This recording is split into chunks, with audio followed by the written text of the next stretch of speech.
Hello viewers, আসসালামু আলাইকুম। Welcome to my channel Nishit Faisal travel blog. আপনাদেরকে নতুন একটি ট্রাভেল বিষয়ক ভিডিওতে স্বাগত। যারা আমার চ্যানেলে নতুন তাদেরকে রিকোয়েস্ট করে চ্যানেলটি সাবস্ক্রাইব করে আমার সঙ্গে থাকুন। নতুন নতুন ট্রাভেল বিষয় এবং বিভিন্ন ইনফরমেশন নিয়ে আসছি আপনাদের কাছে। আজকের একটা ভিডিও করছি বুলগেরিয়াতে 100% ওয়ার্ক পারমিট ভিসা নিয়ে। বুলগেরিয়াতে 100% ওয়ার্ক পারমিট ভিসা নিয়ে। তো এই পর্যায়ে আমি বুলগেরিয়া সম্বন্ধে একটু শর্ট ডেসক্রিপশন দিব। তারপরে কেন আমরা বুলগেরিয়াতে যাব, কি কি ওয়ে আমরা বুলগেরিয়াতে যেতে পারবো, তারপরে আসেন কি কি কাজের ডিমান্ড আছে বুলগেরিয়াতে, বেতন কত, কোন কাজের বেতন কত সেটা সম্বন্ধে আমি আপনাদেরকে বলবো। কি কি ডকুমেন্ট আছে, কি কি ডকুমেন্ট লাগবে বুলগেরিয়াতে যেতে সেটা সম্বন্ধে আমি আপনাদেরকে বলবো লাস্টে। এবং কিভাবে অ্যাপ্লাই করবেন বা কার মাধ্যমে, কোনো এজেন্সির মাধ্যমে যেতে পারবেন কিনা, এই সবগুলা প্রশ্নের উত্তর নিয়ে আসছে আজকে এই ভিডিওতে। তো রিকোয়েস্ট করবো চ্যানেলটা সাবস্ক্রাইব করার জন্য। তো সাবস্ক্রাইব করে আমাদের সঙ্গে থাকুন। প্রথমে আসি, বুলগেরিয়া একটা বলকান নেশন, বলকান অঞ্চলের, এবং এটা ব্ল্যাক সি কোস্টাল লাইনে অবস্থিত। তো এটা রাজধানী হলো সুফিয়া, এছাড়া প্লোডিভ, ডব্রিজ, তারপরে হলো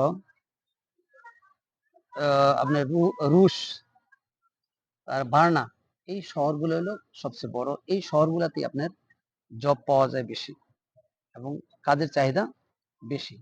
এই দেশের ল্যাঙ্গুয়েজ বুলগেরিয়ান, বাট কিন্তু এখানে ইংলিশও চলে। আপনার ইংলিশ স্পিকার যারা, তারাও এখানে জব করতে পারবেন। এই দেশের আয়তন টেরিটরি হলো 1,10,994 স্কোয়ার কিলোমিটার, অথবা 42,000 আপনার 855 স্কোয়ার মাইল, যেটা বাংলাদেশের চেয়ে আয়তনে অনেক ছোট। লোক সংখ্যা হলো 60 লক্ষ, বাংলাদেশের চেয়ে একটু সামান্য ছোট, কিন্তু লোক সংখ্যা অনেক কম, 60 লক্ষ লোক অনলি। তবে এখানে মেইন রিজন হলো, রিলিজিয়ন হলো দুইটা মেইন। একটা হলো খ্রিস্টান, অর্থোডক্স খ্রিস্টান। এখানে 70% লোকেই খ্রিস্টান, আর 10% লোক হলো মুসলিম। আদার্স নাস্তিক সহ অন্যান্য আছে আরো আপনার 20%। তো এটাতে এদের জিডিপি হলো 90.35 মিলিয়ন ইউএসডি, আর এদের পার ক্যাপিটা ইনকাম হলো 13,305 US dollar per capital income. তাহলে বুঝে নেন, পার ক্যাপিটা ইনকাম দিয়ে বোঝা যায় যে একটা দেশ কতটা সমৃদ্ধশালী, কতটা উন্নত। তো এই দেশটা এখন উন্নত হচ্ছে। আগে এক সময় যুদ্ধ বিধ্বস্ত ছিল। এবার এদের অর্থনীতি আস্তে আস্তে চাঙ্গা হচ্ছে। প্রতি বছরই এদের বেতন 10 থেকে এবং 20% বেড়ে যাচ্ছে। তবে আমি এই পর্যায়ে আপনাদের বলবো, আমরা কেন যাব সেনজেনমুক্ত দেশ, কেন যাব আমরা সেনজেনমুক্ত দেশ। এই রিসেন্টলি এই দেশটা সেনজেনমুক্ত হয়েছে রোমানিয়া। এটা জানুয়ারির কত তারিখ, 1-2 তারিখ, আমার সঠিক এটা মনে নাই। আপনার রোমানিয়া এবং এই বুলগেরিয়া একসাথেই সেনজেনে আওতাভুক্ত হয়েছে। এখনো আপনার যে স্যালারি ইউরোতে নির্ধারিত হয়নি, অবশ্যই এটা হবে, এদের লোকাল কারেন্সিতে স্যালারি দেওয়া হয়।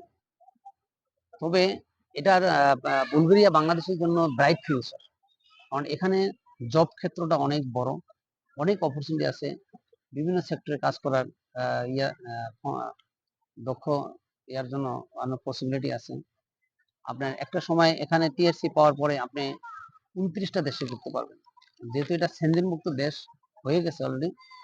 26টা দেশে আপনি টিএসসি পাওয়ার পরে আপনার ট্রাভেল করতে পারবেন। এখানে 100% ভিসা হয়, 100% ভিসা। কোনো যদি আপনি ওয়ার্ক পারমিটটা ঠিক মতো নিতে পারেন কোনো কোম্পানি থেকে, তাহলে 100% আপনাদের ভিসা হবে, কোনো রিজেকশন নাই। আর ওয়ার্ক পারমিট নেওয়াটাও খুব ইজি। এই পর্যায়ে আমি ভিডিও শেষের দিকে কিছু ওয়েবসাইট দিব, ওয়েবসাইটে নিজেরা চেষ্টা করে, নিজেরা কন্ট্যাক্ট করে কোম্পানির কাছ থেকে আপনারা ওয়ার্ক পারমিটটা নিতে পারবেন। লিভিং কস্ট লো, আর এখানে ভবিষ্যতের জন্য অনেক অপরচুনিটি, বাংলাদেশের জন্য অনেক অপরচুনিটি। এখানকার লোকজন নিজেদের দেশে কাজ করে না, এরা উন্নত দেশ যেমন লুক্সেমবার্গ, জার্মানি, তারপরে ফ্রান্স, ইটালি, এই সমস্ত দেশগুলোতে চাকরি নিয়ে চলে যায় বেশি টাকা আর্ন করার জন্য। অর্থাৎ এই দেশে আপনার লেবার মার্কেটে অনেক লেবারের শর্ট, বা বিভিন্ন সেক্টরে অফিসও অনেক লোকজনের শর্ট আছে, সেটা আমি পর্যায়ক্রমে জানাচ্ছি আপনাদেরকে। টিআরসি পাবেন আপনারা 2 থেকে 6 মাসের মধ্যে ইনশাল্লাহ টিআরসি পাবেন, এবং টিআরসি থাকবে, মেয়াদ থাকবে 3 বছরের জন্য। এবার আসেন কি কি ওয়ে আপনারা যেতে পারবেন, কি কি ওয়ে যেতে পারবেন, সেটা হলো দুই ধরনের বিষয় হয় এখানে।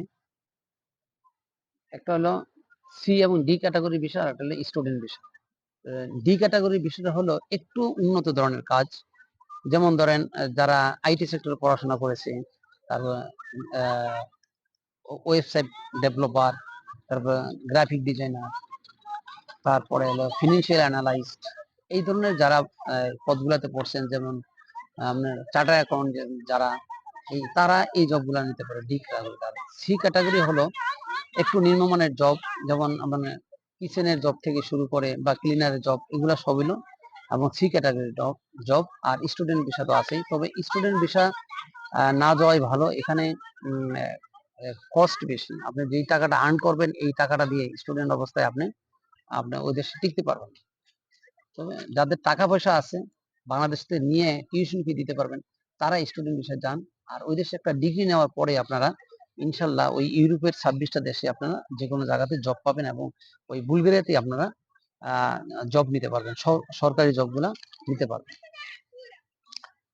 তো এবার আসেন আপনি কি কি ডকুমেন্টস লাগবে। প্রথম যে ডকুমেন্টসটা লাগবে, আপনার পাসপোর্ট, 1 বছর মেয়াদী পাসপোর্ট লাগবে। তারপরে পুলিশ ক্লিয়ারেন্স, এটা খুবই খুবই ইম্পর্টেন্ট বুলগেরিয়ার জন্য, পুলিশ ক্লিয়ারেন্স ইম্পর্টেন্ট। তারপরে 3 কপি ছবি লাগবে, 3 কপি ছবি। দেন আসেন ওয়ার্ক পারমিট, এটা তো আপনাকে অর্জন করতে হবে। আমি যে ওয়েবসাইটের নামগুলো বলবো এখানে অ্যাপ্লাই করবেন, এবং বিভিন্ন কোম্পানির সাথে, এজেন্সির সাথে যোগাযোগ করে আপনারা এটা নিতে পারবেন। এটা নেওয়ার মানে সর্বসাকুল্যে আপনার 60 থেকে 70 হাজার টাকা বাংলাদেশি টাকায় খরচ হতে পারে। আর অ্যাপ্লিকেশন ফি সব মিলিয়ে 60-70 হাজার টাকা নিতে পারে। তারপর আসেন reason for requesting the work permit, এই জিনিসটা হলো এটা এসওপির মতো, এটা লাগবে, ওয়ার্ক পারমিট সাথে এটা লাগবে। তারপরে আসেন সার্টিফিকেট অফ ইনকর্পোরেশন, এটা দিবে হলো যে আপনাকে ওয়ার্ক পারমিটটা দিবে, সে আপনাকে এই ইনকর্পোরেশনটা, সার্টিফিকেট অফ ইনকর্পোরেশনটা দিবে। এবার আসেন কি কি কাজের ডিমান্ড আছে। আমি আগেই বলেছিলাম, যেমন যারা আইটি সেক্টরে আছেন, তারপরে ওয়েবসাইট ডেভেলপমেন্ট, অ্যাপস ডেভেলপার, তারপরে হলো আপনার ফিনান্সিয়াল অ্যানালিস্ট, তারপরে প্রজেক্ট ম্যানেজার, মার্কেটিং ম্যানেজার, এই ধরনের জব। এটা high salary job. Human resource manager, cyber security expert, তারপরে accountant, charter accountant, cook, chef, এগুলো হলো আপনার ডিমান্ডেবল জব। এই জবগুলো যারা স্কিল আছে, ভালো স্কিল, তারা ইনশাল্লাহ এখানে এই জবগুলো আপনারা অ্যাচিভ করতে পারবেন, এখান থেকে অর্জন করতে পারবেন। দেন আসেন কনস্ট্রাকশন, যারা সৌদি আরবে আছেন বা মিডল ইস্টে, যারা এই যে কাজগুলো করেন ঠিক সেম কাজগুলো, দেখুন ওইটা এখনো ডেভেলপিং কাজ। কনস্ট্রাকশনের অনেক কাজ আছে, কিন্তু কনস্ট্রাকশনের একটা ড্রব্যাক হলো আপনারা শীতের সময় কনস্ট্রাকশনের কাজ করা খুবই মুশকিল। তবে এখানে পয়সা আছে, কনস্ট্রাকশনের মধ্যে ইলেকট্রিশিয়ান আছে, প্লাম্বার আছে, মেশন আছে, টাইলসের কাজ আছে, পেইন্টার আছে, প্লাস্টার আছে, ওয়েল্ডার আছে। এই কাজগুলা আপনারা শিখে যেতে পারেন, শিখে গেলে ভালো টাকা আর্ন করতে পারবেন। তারপর রেস্টুরেন্টের জব, রেস্টুরেন্টের ওয়েটারের জব, তারপর কিচেন হেল্পিং এর জব, তারপর ট্যুরিজম বা হসপিটালে আপনারা জব পেতে পারেন। তারপরে ফুড ডেলিভারির জব, এই জবগুলো আপনাদের জন্য অ্যাভেলেবেল। তারপরে আছে গার্মেন্টস জব, গার্মেন্টসের যত স্কিল, ওখানে অনেক গার্মেন্টস। তো গার্মেন্টস এর বেতনটা আমি বলে দিই, একটা স্কিল অপারেটর যদি ওখানে যায় 60 থেকে 70 হাজার টাকা, এটা হলো সর্বনিম্ন বেতন হলো বুলগেরিয়াতে। এই টাকাটা তারা অর্জন করতে পারবেন বিভিন্ন ক্যাটাগরির স্কিলের, বিভিন্ন অপারেটর, সকল ধরনের অপারেটর। এই অপারেটর গুলার ভ্যালু ওখানে অনেক বেশি। যারা গার্মেন্টসে আছেন তারাও চিন্তা করলে আপনারা বুলগেরিয়া যেতে পারবেন।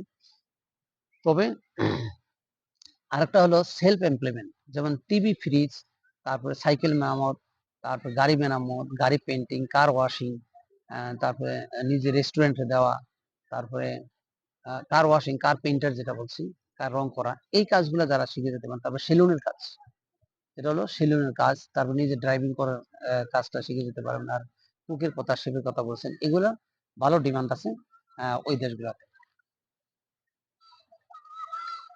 এবার আসছেন ন্যূনতম স্যালারি নিয়ে কথা বলবো। ওই দেশের কারেন্সির নাম হচ্ছে ল্যাব। ন্যূনতম স্যালারি হলো আপনার 950 ল্যাব।